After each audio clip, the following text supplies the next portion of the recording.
waxaan ka hadlaynaa sheekooyinka walaalaheen Amiiro Qurux iyo Afnaan Aadan. Muuqaalkan ayaana ku soo tabi doonaa sheekooyinkooda ayay waxay la wadaageen baraha bulshada asbuucyadii la soo dhaafay. sheekooyinkooda ayaa waxay noqdeen kuwa ugu hadalhaynta badan baraha bulshada dhanka Soomaalida YouTube-ka xagiisa. YouTuber badan ayaa ka soo hadlay ka hor intaanan muuqaalkan soo diyaarin. marka Afnaan waxay tilmaantay ujeedada ay uga sheekaynayso laga fahansiiyay ay ka qancinayso maadaama codad ayada ay leedahay la soo baahiyay ee jawaabteeda ahayd su'aasha Afnaan Aadan ka hor inta ay ku soo biirin barta YouTube-ka ayna bilaabin sheekadan taxanaha ma ahaan gabar ka caan ah baraha bulshada. inkastoo Amiiro Qurux ay ahayd gabar ka caan ah baraha bulshada sanadooyin ka hor, laakiin waxaa sababay inay muuqaalaan soo gudbiyaan xumaato ay u geysteen raggooda. gabadhan Afnaan Aadan oo ku nool hadda sida sheegtay wadanka Denmark ayaa waxay sheegtay inuu ninkeeda ula dhaqmay si aad u xun, si bini'aadnimada ka baxsan oo dadka bini'aadamka ay u dhaqmin. halka Amiiro Qurux ay sheegtay ayadoo qalin galayso inuu ninkeeda aroos ku galay asagana wadanka Turkiga, xilli ayadana isbitaal ku yaala magaalada Kuala Lumpur ee wadanka Malaysia ay ku galaysa qalin kaas oo ay ku dhalatay ka hor intay maqalin in uu ninkeeda ku aroosay wadanka Turkiga. sheekadan ayay wax la wadaageen baraha bulshada. dad badan ayaa ra'yigooda ku soo dhiibtay waxayna sheegeen inay tahay wax aad u foolxumo badan in ragga qaar ay sidaas u dhaqmaan dumarka walaalahooda oo dhaqmaan. su'aashan aan soo weydiino, ragga guurka kadib miyay isbedelaan? markii la fiiriyo ka hor intuu dhicin guurka gabar iyo wiil soo socdaan, xiriirkoodu waa mid aad iyo aad u wanaagsan, laakiin kadib markay isguursadaan waxa maqalnaa khilaaf iyo dagaal ayaa ka dhex qarxay. sababtu waa in ninka uu xiiseynayay ka hor intuusan guursan gabadha, laakiin markii ay dhabta isla tagaan oo ay guri isla tagaan ninka xiisihii uu dhamaanayo. midkaasi ma ahan jacayl ee waxaan dhihi karnaa waa xiisana wuu dhamaadaa. tusaale ahaan maanta haddaad xiisaysi inaad ciyaartay kubadda cagta xilli kasta oo waqtigaada ka mid ah, xiisahaas mar ayuu go'i doonaa oo ma xiisee doonta xitaa waqtigaada hal saac oo ka mid ah inaad kubad ciyaartay. sababta xiisaha weeye waxaan dhihi karnaa ragga isma bedele ee damacooda ayaa isbedelo.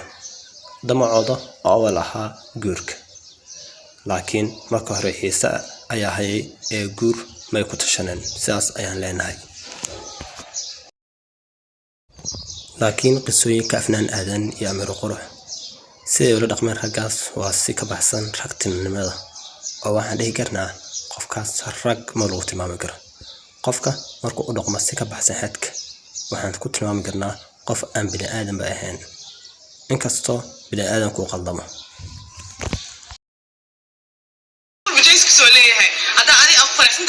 laakiin waxa sheegaya khiyaanada, laakiin wax walba khiyaanada xun hada u sheegtay xataa wax weyn ma aha. laakiin waxa jira waqtiyada oo munaasab iyo waqti aan munaasab ahayn. maanta kale xaaska hadii dhasho ama uu qalo waxay u baahan tahay garab inaad siiso inaad wax u dhigo weysay. laakiin waa mushkil ka baahan aniga oo hadlay hadii xitaa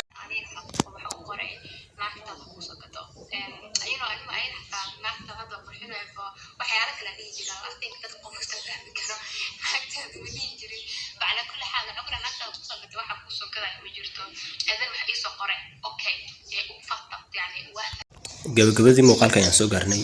waxaan dhihi lahayn qof kasta oo xumaato geysto maalin ayaa laga jari doonaa xumaatada uu geystay. taasi way caddahay. adduunka ayaa looga jariyaa ka hor intuu jarin aakhiro wixii jirina rabbiga og.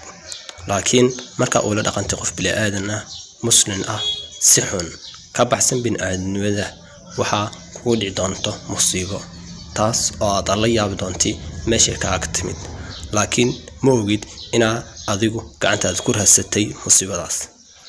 ilaahay wuxuu leeyahay xumayn qof ka mid ah islaamka, qofna xumayn, laakiin haddaad xumaysay qof dhibaato ayaa kala kulmi doontaa.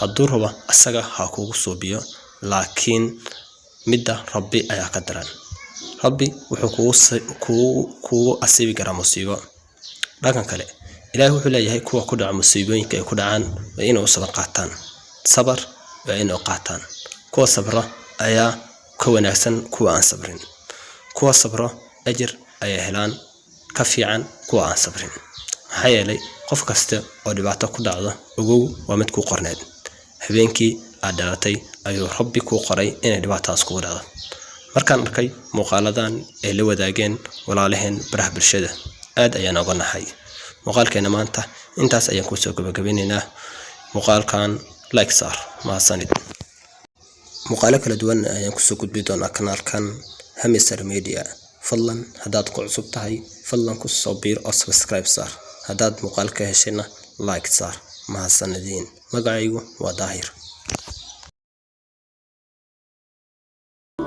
dadka badhna cagsigay ku dhacaan